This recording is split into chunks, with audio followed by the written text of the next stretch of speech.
അടുത്ത important concepts എന്ന് പറയുന്നത് ഈ ഇമ്പോർട്ടൻറ്റ് കോൺസെപ്റ്റ്സ് എല്ലാം നിങ്ങളുടെ പ്രീവിയസ് ഇയർ ഒരുപാട് ക്വസ്റ്റ്യൻ പേപ്പേഴ്സിൽ നിന്ന് റെഫർ ചെയ്ത് പറയുന്നതാണ് കേട്ടോ. റിപ്പീറ്റഡ് ആയിട്ട് ക്വസ്റ്റ്യൻസ് വരുന്നത് ഞാൻ എക്സ്പ്ലെയിൻ ചെയ്യുന്നില്ല.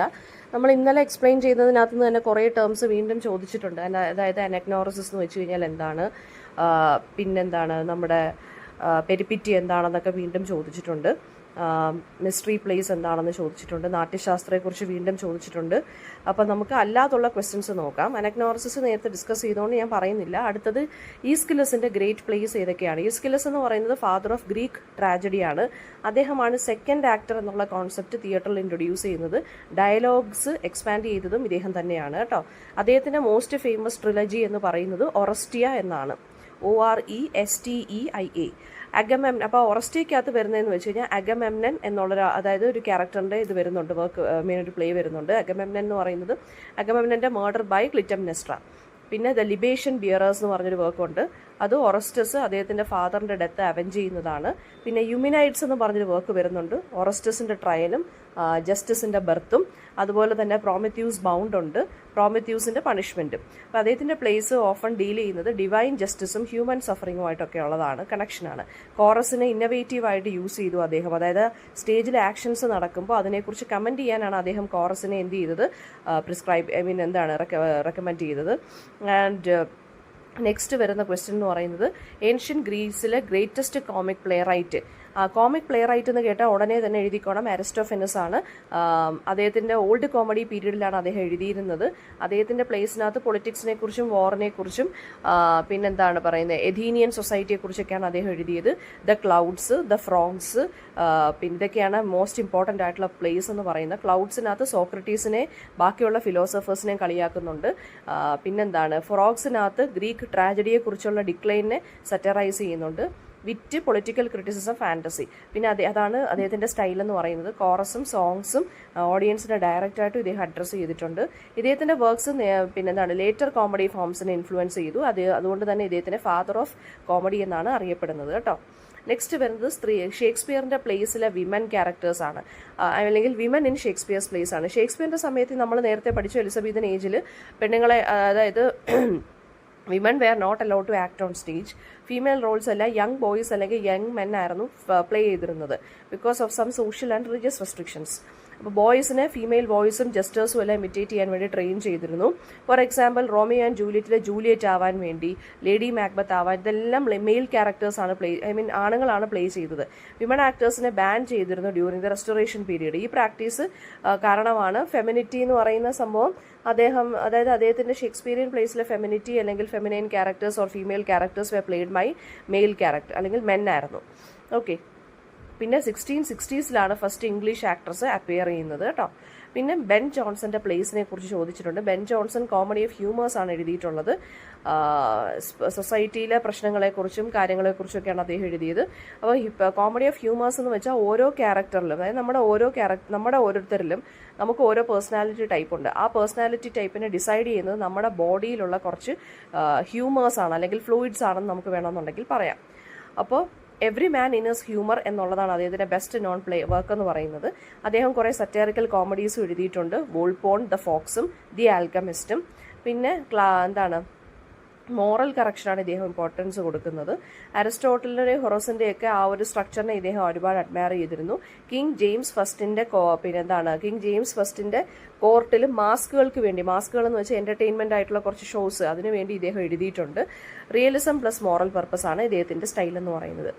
പിന്നെ എപ്പോഴാണ് സ്ത്രീകൾ ഫസ്റ്റ് അപ്പിയർ ചെയ്ത് 1660 റെസ്റ്റോറേഷൻ പീരീഡിൻ്റെ ആ ഒരു സമയത്തായിരുന്നു. കിങ് ചാൾസ് സെക്കൻഡ് ആണ് ഫീമെയിൽ പെർഫോമേഴ്സിൻ്റെ ആ ഒരു ബാൻ ലിഫ്റ്റ് ചെയ്തത്. ഫീമെയിൽ ആക്ട്രസ് അങ്ങനെ ലണ്ടൻ തിയേറ്റേഴ്സിൽ വന്നു. എലിസബത്ത് ബാരി, നെൽ ഗ്വിൻ ഇവരൊക്കെയായിരുന്നു ഫേമസ് ആയിട്ടുള്ള ഏർലി ആക്ട്രസസ്. അവർ കോമഡീസിലും ട്രാജഡീസിലും അപ്പിയർ ചെയ്തിരുന്നു.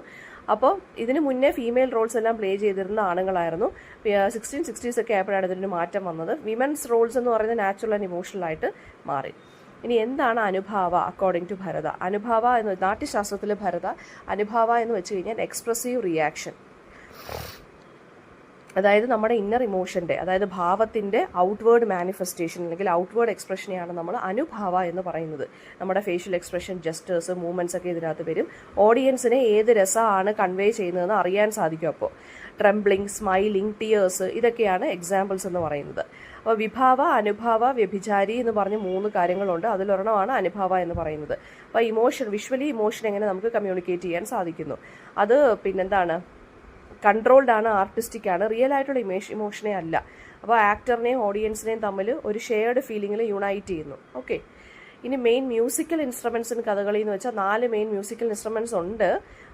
ചെണ്ട, അതായത് ഡ്രം, റിതമിന് ബാറ്റിൽ സീൻസിനും വേണ്ടി. മദ്ദളമുണ്ട്, ഈ ബാസ് സൗണ്ട്സ് ഡീപ്പായിട്ടുള്ളതിന് വേണ്ടി. ചെങ്കില, അതിനെ ഗോങ് എന്നാണ് പറയുന്നത്, ടൈം സൈക്കിളിനെ കാണിക്കാൻ വേണ്ടി.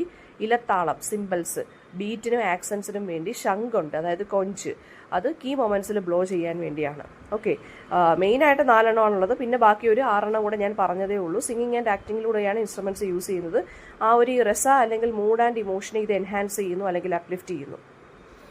ഇനി യുജീൻ നെസ്കോയുടെ പ്ലേസ് ഏതൊക്കെയാണ്? യുജീൻ നെസ്കോ ഒരു റോമൻ ഫ്രഞ്ച് പ്ലേ റൈറ്റ് ആണ്. തിയേറ്റർ ഓഫ് ദ അബ്സേർഡിൽ വൺ ഓഫ് ദി ഫൗണ്ടേഴ്സ് ആണ് അദ്ദേഹം. ലോജിക്കൽ പ്ലോട്ട് ഇല്ല, റിയലിസ്റ്റിക്കൽ ആയിട്ടുള്ള ഡയലോഗ്സ് ഇല്ല. ഹ്യൂമൻ കമ്മ്യൂണിക്കേഷൻ്റെ അല്ലെങ്കിൽ ഹ്യൂമൻ ലൈഫിൻ്റെ മീനിങ്ലെസ്നെസ്സിനെയാണ് തിയേറ്റർ ഓഫ് ദി അബ്സേർഡിനകത്ത് കാണിക്കുന്നത്.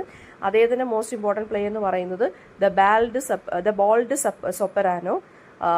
ലാംഗ്വേജ് ഡെപ്റ്റനെസ്സിനെ മോക്ക് ചെയ്യുന്നതാണ്. റൈനോസറസ് എന്ന് പറഞ്ഞ് അദ്ദേഹം ഒരു പ്ലേ എഴുതിയിട്ടുണ്ട്. അതായത് എല്ലാ ആളുകളും റൈനോസറസ് ആയിട്ട് മാറുന്നു. പിന്നെ കോമഡിയും ഹൊററും എല്ലാം കൂടെ ഇൻക്ലൂഡ് ചെയ്തിട്ടാണ് അദ്ദേഹം എഴുതുന്നത്. പിന്നെ എന്താണ്, ഐസൊലേഷൻ, മീനിങ് ഇല്ലായ്മ ഈ ഒരു മോഡേൺ ലൈഫിൽ, ഇതൊക്കെയാണ് ഇദ്ദേഹത്തിൻ്റെ പ്ലേസിൽ വരുന്ന തീംസ്. ടി.എസ്. ഇലിയട്ടിൻ്റെ മേർഡർ ഇൻ ദ കത്തീഡ്രൽ എന്നുള്ള പോയറ്റിക് ഡ്രാമയെക്കുറിച്ച് എഴുതാൻ ചോദിച്ചിട്ടുണ്ട്.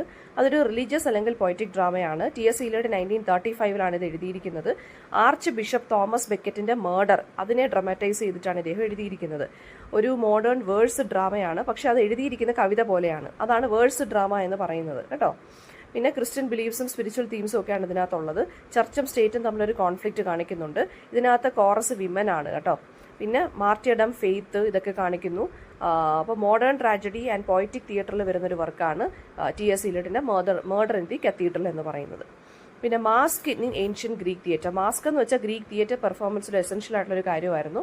അപ്പോൾ ചില ആക്ടേഴ്സ് മൾട്ടിപ്പിൾ റോൾസ് പ്ലേ ചെയ്യും, ചിലപ്പോൾ സ്ത്രീകളൊക്കെ ആണെന്നുണ്ടെങ്കിൽ. അപ്പോൾ മാസ്ക് എന്താണ്, ഓരോ ക്യാരക്ടേഴ്സിനെയും റെപ്രസെൻറ്റ് ചെയ്യുന്നത്, അല്ലെങ്കിൽ ഇമോഷൻസിനെ, സോഷ്യൽ ടൈപ്പിനെ റെപ്രസെൻറ്റ് ചെയ്യുന്നു. ഈ മാസ്കുകളല്ല, അതായത് മുഖംമൂടിയാണ് കേട്ടോ. മാസ്കുകൾ ലിനൻ കൊണ്ടോ വുഡ് കൊണ്ടോ അല്ലെങ്കിൽ കോർക്ക് കൊണ്ടോ ഒക്കെ ഉണ്ടാക്കും. വിവിഡായിട്ടാണ് പെയിൻറ്റ് ചെയ്യുന്നത്. ഓരോത്തിനും ഓരോ മാസ്കിനും ഓരോ കളറാണ്. പിന്നെന്താണ്, വോയിസിനെ പ്രൊജക്റ്റ് ചെയ്യാൻ നമുക്ക് ഈ ഒരു മാസ്കോടുകൂടി ഹെൽപ്പ് ചെയ്യും. എക്സ്പ്രഷൻസിനെ ഒന്നും അതായത് എക്സാജറേറ്റഡ് എക്സ്പ്രഷൻസ് നമുക്ക് മാസ്കിലൂടെ തന്നെ ദൂരെ ഇരിക്കുന്നവർക്ക് പോലും കാണാൻ സാധിക്കും എന്ന് പറയുന്നു. ട്രാജിക് മാസ്ക് ആണ് വളരെ ഇമ്പോർട്ടൻറ്റ്. കോമിക് വൺസ് എന്ന് പറയുന്നത് വളരെ അഗ്ലി ആയിട്ടുള്ളതായിരിക്കും. ട്രാജിക് മാസ്ക് എന്ന് പറയുന്നത് കുറച്ച് സ്ഥലമായിട്ടുള്ള, കുറച്ച് എന്താ പറയുക, നല്ല ഒരു നീറ്റ് ആൻഡ് നോബിൾ ആയിട്ടുള്ളൊരു രീതിയിലായിരിക്കും കാണിക്കുന്നത് കേട്ടോ.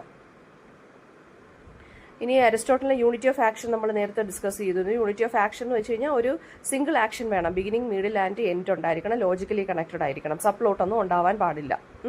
എല്ലാ ഇവന്റ്സും മെയിൻ പ്ലോട്ടിലോട്ട് തന്നെ കോൺട്രിബ്യൂട്ട് ചെയ്യുക. എക്സാമ്പിൾ ഈഡിപ്പസ് റെക്സ്, അതൊരു സെൻട്രൽ ആക്ഷനേ ഉള്ളൂ.